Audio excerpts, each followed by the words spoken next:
상승으로 따라가게 된단 말이죠. 그리고 나서 바로 되밀어 버리는 거예요. 이럴 때 쏟아지는 매물들이 흔히 말하는 세력의 물량들, 레이저들의 물량들이 튀어나올 때, 그러니까 물량을 떠넘긴다고 그러죠. 오늘도 고용에 관련된 지표, 가장 중요하다고 하는 지표가 나오겠지만 저는 사실 지표가 지금 중요하니 많이 별로 의미 없다고 생각이 듭니다. 지표는 지금 이제 변동성을 발휘하는 정도의 부분이고, 그러니까 오늘 나올 지표도 마찬가지예요. 가장 중요한 신규 실업이라든지 연속 실업 수당 이런 부분들이 나올 텐데, 시장이 어떻게 생각을 하느냐죠.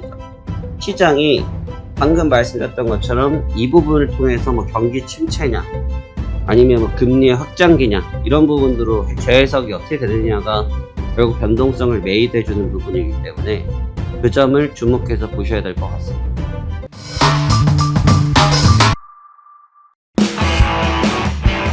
자, 안녕하십니까, 화성학 콘택트입니다. 2023년도 12월 7일 목요일이고요. 현재 시간 오후 1시 43분을 가리키고 있습니다. 자, 어떻게 지난밤 잘 보내셨습니까? 자, 우리 시장 굉장히 변화를 많이 주면서 계속 뭔가를 알려주려고 하는 힌트의 동작들이 좀 나타나고는 있습니다. 굉장히 좀 보기 어려운 그림들이 많이 있고요. 그러다 보니까 투자자들이 헷갈리기 딱 좋은 그런 모습들을 계속해서 만들어주고 있습니다. 자, 그러면 간밤의 증시가 좀 어땠는지 함께 살펴보면서 또 오늘 증시에 대한 내용들도 같이 살펴보시도록 하겠습니다. 먼저 간밤에 있었던 다우지수부터 지켜보도록 하죠.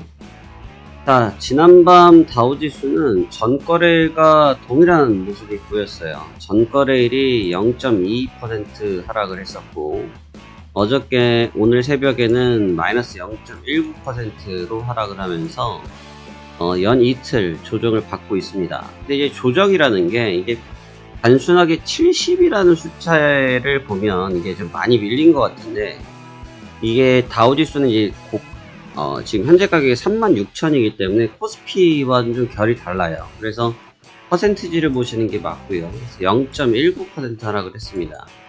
그러니까 큰 하락이라기보다는 조정, 숨고르기 정도의 개념인데, 그럼에도 불구하고 시장이 좀 날카로웠던 동작들이 좀 있어요. 그래서 과연 그런 동작들이 무엇이었는지 한번 지켜보도록 하죠.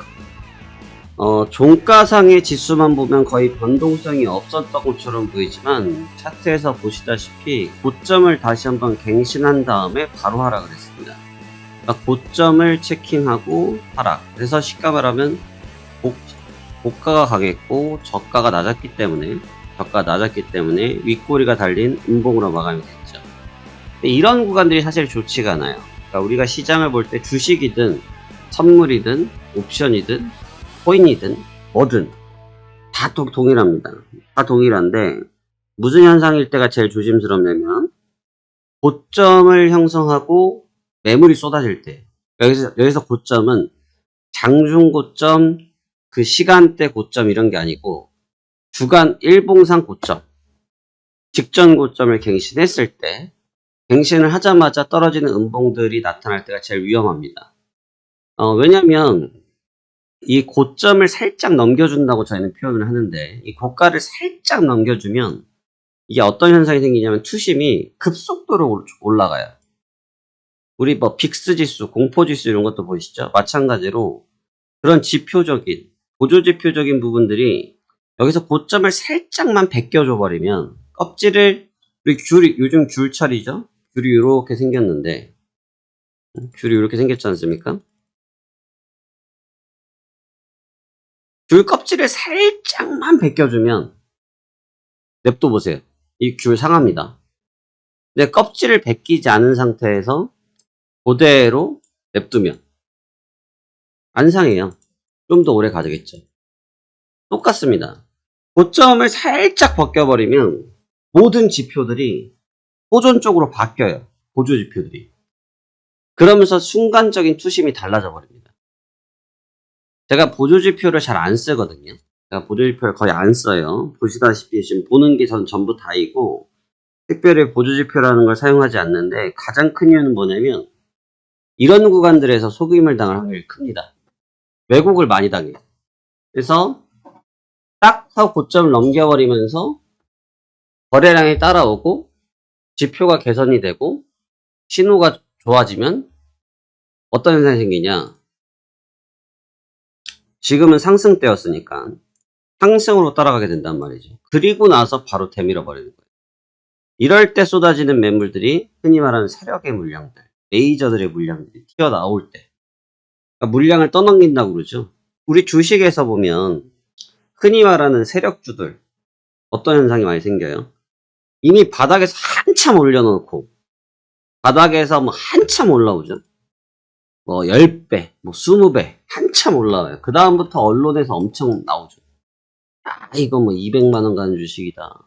이건 뭐 앞으로 차세대 신기술이라서 이건 뭐 5천만원 갈 주식이다. 그때가 꼭지가 나옵니다. 대표적으로 우리나라도 뭐뭐 주식이 있죠. 갑자기 뭐 누가 나타나가지고 막 이건 날라갈 거다. 결국 거기가 상투였습니다. 똑같아요. 그러니까 이런 식의 신호들이 제일 무서운 신호들.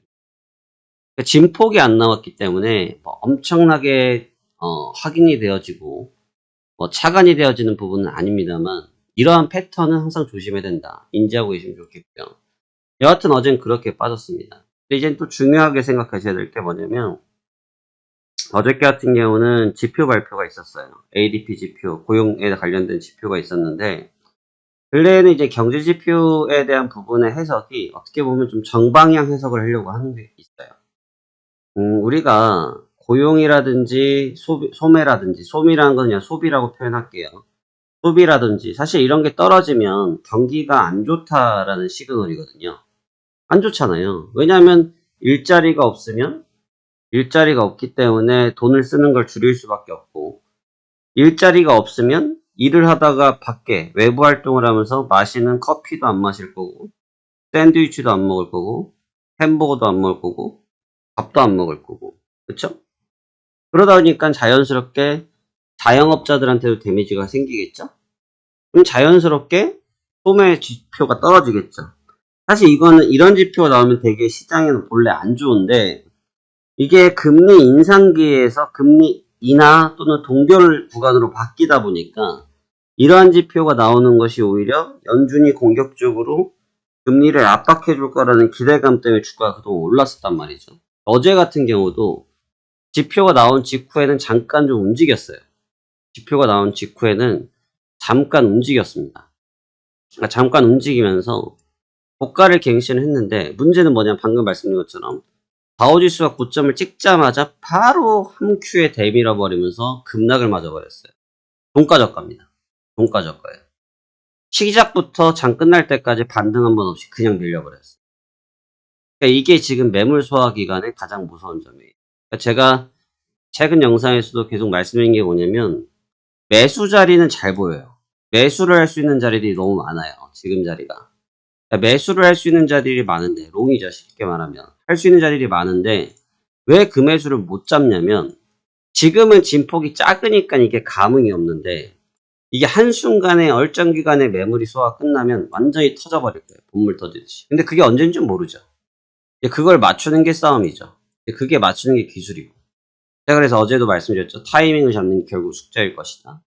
지금 상황이 그렇습니다. 그래서 어제는 고가를 형성하자마자 바로 대밀리면서 약세로 마감이 됐는데 그렇다고 추세가 붕괴되진 않았어요. 아직까지. 그냥 점진적으로 이렇게 턴어라운드를 하고 있는, 요렇게 그냥 턴어라운드를 하고 있는 그런 모습을 갖고 있습니다. 결국 이제 시간차 싸움 계속 이루어지고 있다 볼 수 있겠고요. 그 다음에 지금 골드도 여전히 좀 민감도가 높아요. 이제 금 가격은 계속해서 주목을 하셔야 되는 것이 한 번에 폭등한 이후에 바로 대밀렸고 바로 이런 구간들이죠. 아까 방금 다우지수 말씀드린 것처럼 바로 고가가 터지자마자 고점을 베끼자마자 물량을 쏟아내니까 못 올라가 버리잖아요. 이 현상들 계속 매물 소화 구간에 있어요. 하지만 여전히 2,000불 이상. 2,000불 이상이라는 것은 가격적으로 보다 굉장히 안전자산 선호 현상이 강하다. 그러면 위험자산에 대해서는 어떤 현상이 생긴다? 이탈하려는 현상이 생긴다. 라는 점을 볼 수 있었어요. 그 다음에 이제 유가예요. 근데 이제 유가를 보니까 방금 말씀드렸던 부분이 이제 충돌이 됩니다. 왜냐하면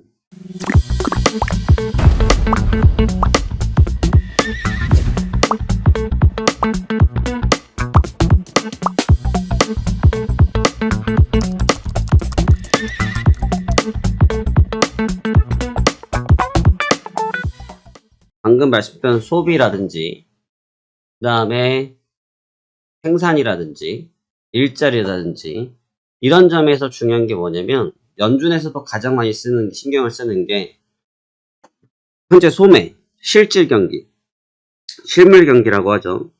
그 다음에 두 번째 원자재예요. 근데 원자재 중에 가장 중요한 건 기름이죠. 왜요? 기계를 찍어 돌리든 뭐를 찍어 돌리든 무조건 기름이 들어가야 되니까. 전기도 기름으로 생산하잖아요. 물론 태양광, 풍력 다 있지만 그래도 가장 기본은 기름이란 말이에요. 그래서 오죽했으면 파월 연준 의장이 지금같이 고유가가 유지되는 경우 쉽지 않다 라고 언급을 했을 정도였어요. 그러니까 전쟁이 나면서 약간 올라오는 듯 했지만 다시 되밀려 버렸어요. 이건 왜 밀렸냐? 지금 경기 둔화, 무슨 경기 둔화? 중국의 경기 둔화. 가장 소비력이 많은 미국과 쌍두마차를 그리는 중국의 소비 둔화 가능성이 대두되면서 빠져버렸어요. 근데 이제 유가가 빠지니까 사실 굉장히 어떻게 보면 좋은 시그널이죠. 저도 어제 새벽에 집에 들어가다가 오랜만에 기름을 하도 넣었더니 기름이 없더라고요. 기름을 오랜만에 넣었어요. 엄청 싸더라고요. 어제 밤에 넣었는데 기름이 엄청 쌌어요. 깜짝 놀랐어요. 근데 생각을 해보니까 유가가 엄청 급락했었더라고요. 그러니까 마찬가지인 거죠. 그러니까 실제로 기름이 싸지는 것은 좋다 이거죠. 근데 이게 연준이 바라는 방향인가에 대해서는 의구심이 들 수밖에 없어요. 연준은 적정한 가격 레벨을 유지하길 바라지 급등락을 원하지 않았어요. 근데 지금 유가가 중국에서 소비 둔화까지 발생을 내서 우려를 하기 시작하면서 급락을 맞았단 말이에요. 굉장히 애매한 가격이 생겨버린 거죠. 그러니까 지금 방금 설명드렸던 고용이라든지 소매라든지 소비 이런 부분에 지금 물음표가 생기기 시작한 시점인데 갑자기 연준이 추구했던 방향에 유가의 하락이 생기기 시작한 거죠. 그럼 연준은 어떻게 볼 거냐 이거죠. 그래서 연준 파월 의장이나 대부분의 연준 이사들이 하는 말씀이 우리는 데이터를 계속 볼 수밖에 없다라고 언급을 하시지 않았습니까? 바로 이런 부분 때문에 그래요. 다음 주에 있을 연준까지도 계속 이런 가격들 변화를 볼 수밖에 없어요. 근데 지금 기름의 하락은 조금 가하지 않나? 저는 포지션이 없습니다. 기름에 대해서 포지션이 없어요. 기름을 들고 있지도 않고 모르는 부분인데 약간 언더슈팅 경향이 있다. 그러니까 좀 과도한 언더슈팅 경향이 있다 보니까 과연 이제 70불을 어떻게 사수할 것이냐. 70불을 쉽게 사수하지 못하면 아마 하향 가능성이 높으면서 하단에서 장기적인 박스를 그릴 확률도 있다. 70불을 지키면 리바운딩성이 있는데 워낙 이 가격대가 두터워요. 이 가격대가 팬층이 두텁습니다. 저희 팀 같죠? 저희 팀도 팬층이 두텁지 않습니까? 한 번 들어오면 안 나가려고 하시고 저도 최선을 다해서 늘 도와드리는 것처럼 우리 팬층이 있지 않습니까? 근데 왜 팬층이 있어요? 이 매물층이라는 게 왜 있습니까? 가장 적정한 레벨이기 때문에 그러죠. 제가 팬층이 왜 있겠어요? 같이 해보니까 가장 적정한 멤버니까 이라는 생각이 하시니까 같이 계시겠죠. 똑같습니다. 이 유가의 이 가격 레벨 때도 마찬가지라는 거예요. 그렇기 때문에 지금 유가는 한 레벨대가 어느 정도 사수가 돼야 될 구간이고 오히려 너무 밀려버리면 연준은 반대로 너무나 심한 급락을 맞으면 경기 둔화 가능성을 들고 나올 수밖에 없어요. 제가 근래에 말씀드리고 있는 내용이 뭐예요? 이제 미국 시장이 정상적인 해석을 하기 시작했다. 무슨 얘기를 하기 시작했냐? 이제는 경기 둔화에 대해서 언급하고 있다. 경기 둔화 이 부분 되게 중요한 거예요. 경기 둔화가 가속화되는 것만큼 충격적인 게 없죠. 금리를 백날 내려줘봤자 경기 둔화 돼봤자 안 되죠. 왜? 금리를 한 큐에 1%씩 줄여주지 않아요. 0.25, 0.5입니다. 진짜 많이 해요. 0.75죠. 그리고 나서 3개월 뒤에 또 할 건데 금리를 한 큐에 1%, 2%씩 안 움직인단 말이죠. 그럼 그 3개월 동안 어떻게 할 거냐 이거죠. 그렇기 때문에 연준에서도 급속도로 떨어지는 가격을 별로 반가워하지 않을 거예요. 소비 촉진을 위한 금리 인하를 할 수 있는 것도 한계가 있기 때문이죠. 이런 측면들도 주목해서 보셔야 됩니다. 오늘도 고용에 관련된 지표, 가장 중요하다고 하는 지표가 나오겠지만 저는 사실 지표가 지금 중요하니 많이 별로 의미 없다고 생각이 듭니다. 지표는 지금 이제 변동성을 발휘하는 정도의 부분이고, 어제 지표도 좋게 나왔다고 말하면 좋게 나온 거고, 나쁘게 말하면 나쁘게 나온 지표예요. 전 좋은 지표라고 생각되지도 않습니다. 그러니까 오늘 나올 지표도 마찬가지예요. 가장 중요한 신규 실업이라든지 연속 실업 수당 이런 부분들이 나올 텐데 크게 중요한 부분이 아니다. 시장이 어떻게 생각을 하느냐죠. 시장이 방금 말씀드렸던 것처럼 이 부분을 통해서 경기 침체냐 아니면 금리의 확장기냐 이런 부분으로 재해석이 어떻게 되느냐가 결국 변동성을 매입해 주는 부분이기 때문에 그 점을 주목해서 보셔야 될 것 같습니다. 그래서 어제도 제가 새롭게 쓰고 있는 전략에 대해서는 어제도 성공적으로 잘 마무리를 했고요. 지금은 이제 머리썸 플러스 알파 이제 인내력 테스트가 같이 동반되면서 정교한 타이밍 승부까지 해야 되는 구간이 됐습니다. 그래서 이런 측면들을 조금 주목해서 여러분도 대응하셨으면 좋겠고요.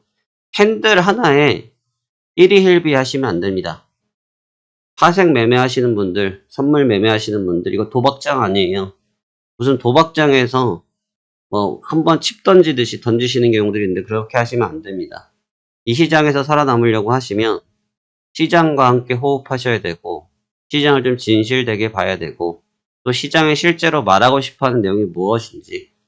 그래서 제가 배울 때 어떤 단어를 들었냐면 예전에 배웠던 얘기 중에 제가 가장 감명 깊었던 부분은 선물을 애인 만나듯이 팔아라고 얘기를 들었습니다. 애인, 와이프, 여자친구랑 대화하듯이 대화를 하다 보면 답지를 준다고 하더라고요. 그런 마인드로 가셔야 되지. 핸들 하나, 양봉 하나 뜨니까 올라갈 거야. 분봉 하나 떨어지니까 내려갈 거야.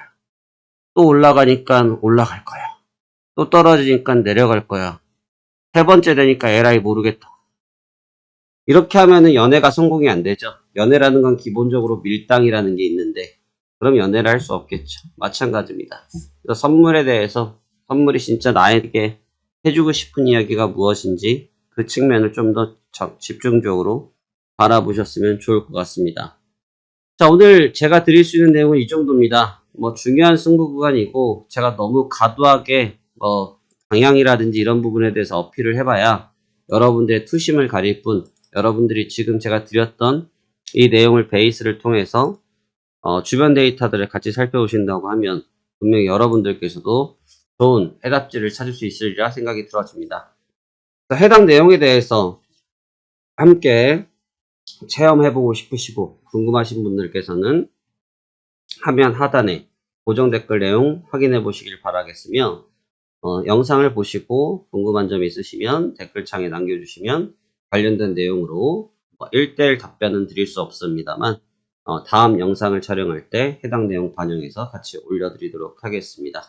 자, 여러분들의 성공 투자를 기원하며 화세환 송대표도 지금 시장 참여하기 위해서 준비하러 가도록 하겠습니다.